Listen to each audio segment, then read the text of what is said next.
Welcome back. We're moving on to chapter 8. And so in chapter 8, we're going to discuss social media for business communications. Some more on that and how that works. So last time we talked about the types of phone or communications, phone, text, email, and now we're going to talk about social media. And this is chapter 8. So let me share my monitor. I hope you're getting a lot. I hope you've gotten some examples from or saw some things last week that you were doing at work and you want to change the way you're designing your emails and things of that nature. I'd love to hear from you as we go through these. As you go through the emails, please email me to let me know how things went, what happened, what did you notice, and what are you changing about yourself. If you want to, or in the discussion post, you can do that as well. But I'd love to hear from you, okay? So let's share my monitor.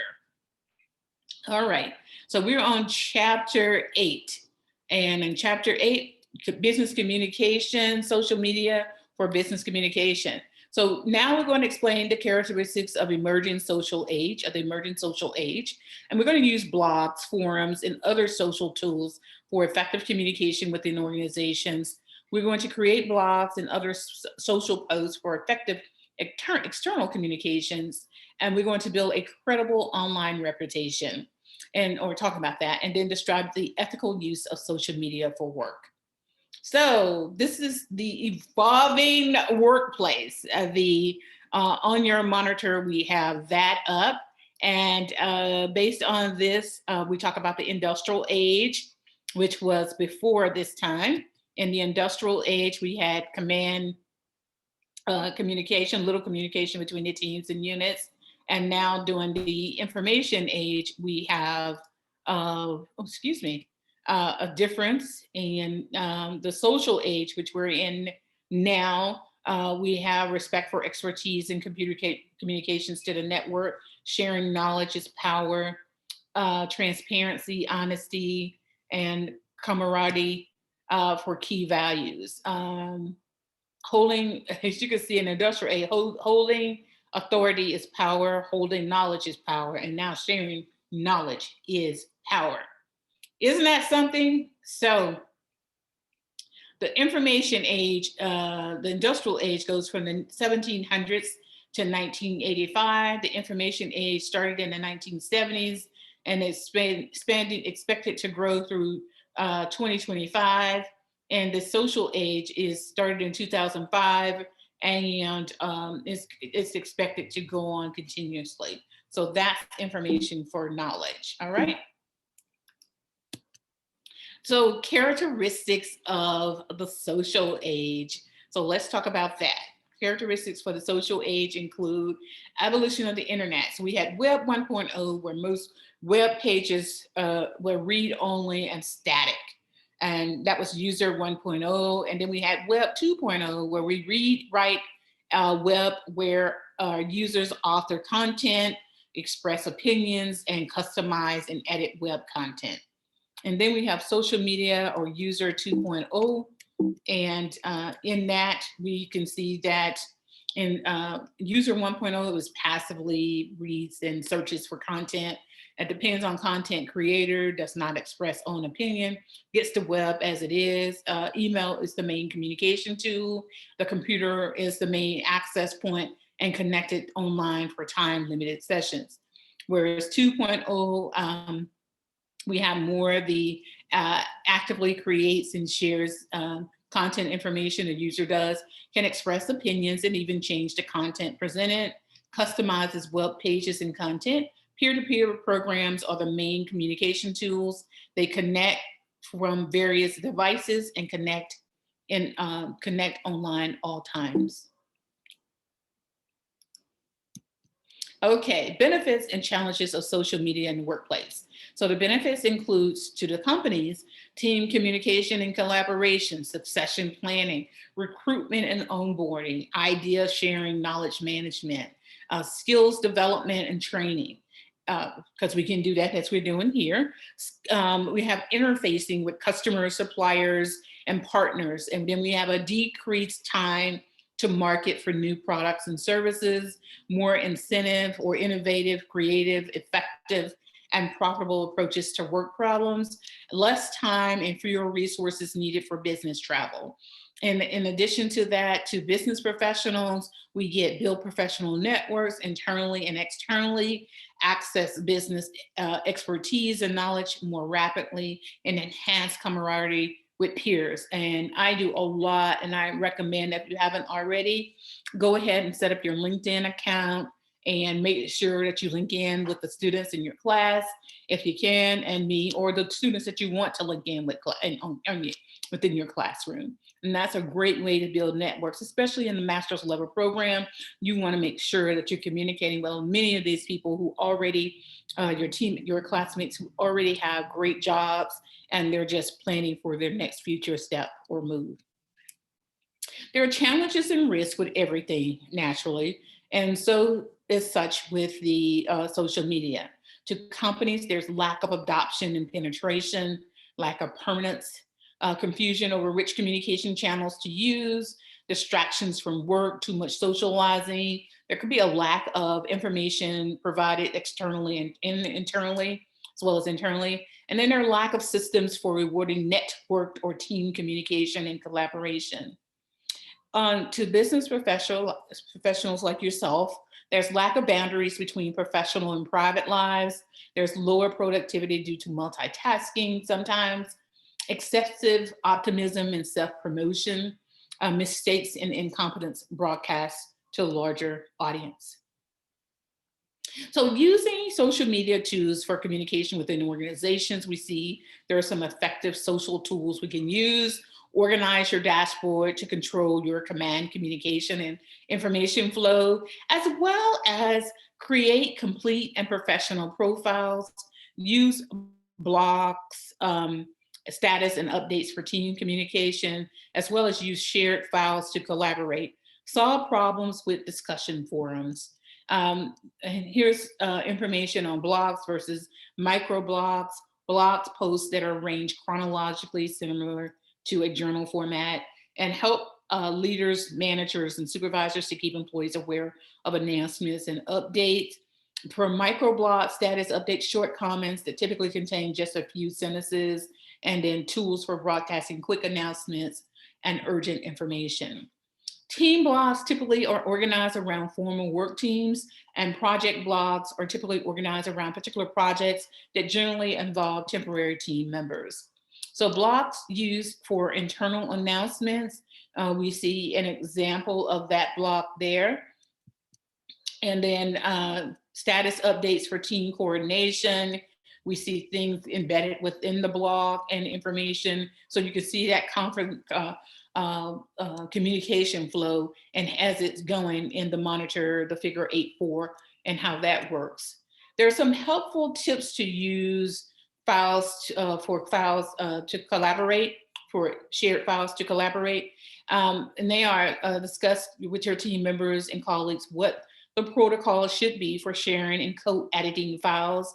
Organize your files by project, manage permissions, and add comments constructively, and carefully read your colleagues' comments. Solve problems with discussion forums. And that means here you want to actions to avoid: leading posts, ignoring competing points of view, strong, rigid language, complaining, blaming, off-topic points, excessively short or lengthy posts, and sarcasms. To solve problems with discussion forums, some strategies you may want to consider include: read your peers' comments completely and carefully, guys. State the purpose of the forum clearly. Use flexible, open, and inviting language. Build on the ideas of others and pose questions. Show appreciation for your teammates and their ideas. Participate often. Meet in real time with touchy points. Summarize as appropriate and identify next steps. Talk with your team about ways to make forums help your discussion making coordination. This is a great slide. And this is one that I often point out in the class, a lot of the information here on how to make a great discussion post. Effective examples of a forum conversation is here. I want you to really pay close attention to it and how it's laid out. This would be some great tools for you, like I said, in the discussion post or at work when you're having discussions as well. Writing blogs for external audience. Write posts for your organizations, and that can be done. And the primary goal is effective public relations when you're doing this. Remember that PR is fundamentally about building relationships with employees, customers, communities, the media, and other stakeholders. A primary goal of building these relationships is to improve the corporate reputation or credibility. I write blog posts myself, and I do newsletters on LinkedIn, and I'm doing a series now that I've chosen based on this is kind of hard, and it's something I've been working on, or the reason why I went to get my PhD in the first place. Sometimes we skirt over while we're in school and we forget, and we have to come back to those things, and that's where I am. So press release style blog posts, the components that's needed in that is you need your headline, your dateline, your PR story, your boilerplate, contact information, and your call to actions. Their ideal development for a public relations message is you want to always clarify your company's brand and gain a shared sense of the brand message.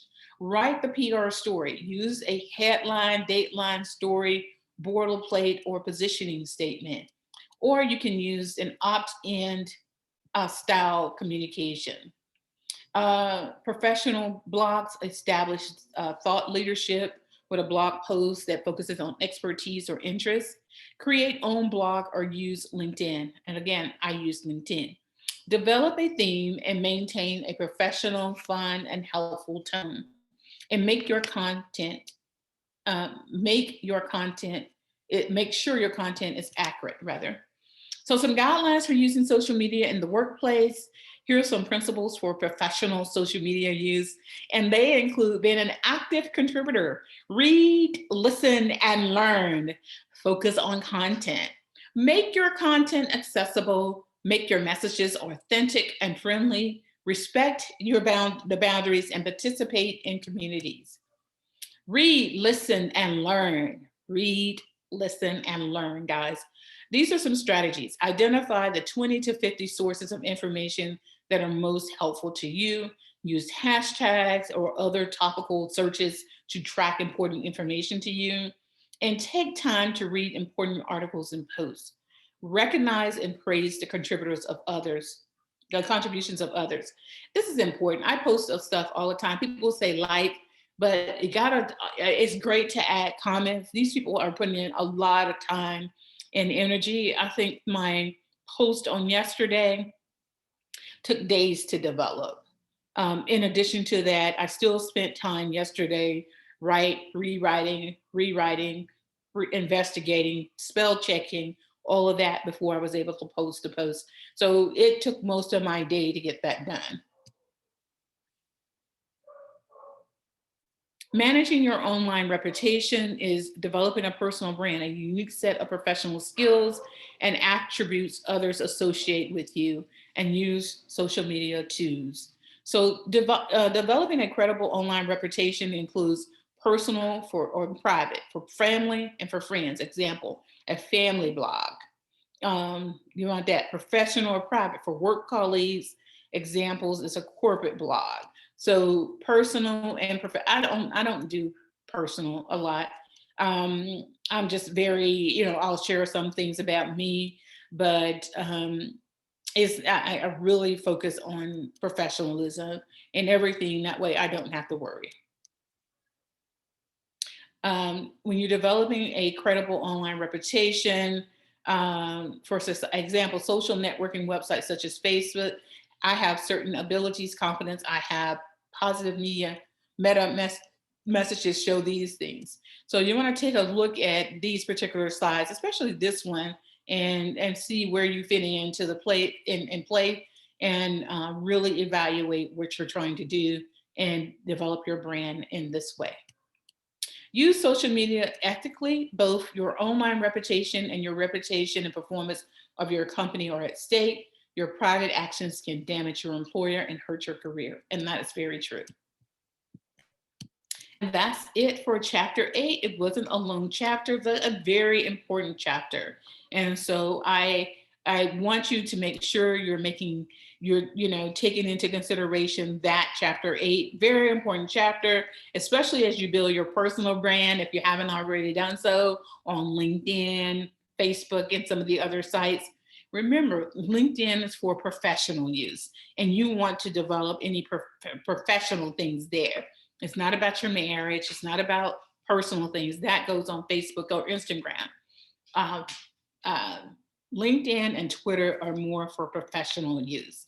And if you manage it that way, I think you'll be in great shape. So I look forward to seeing you on those sites, as well as I look forward to seeing you in coffee and conversations.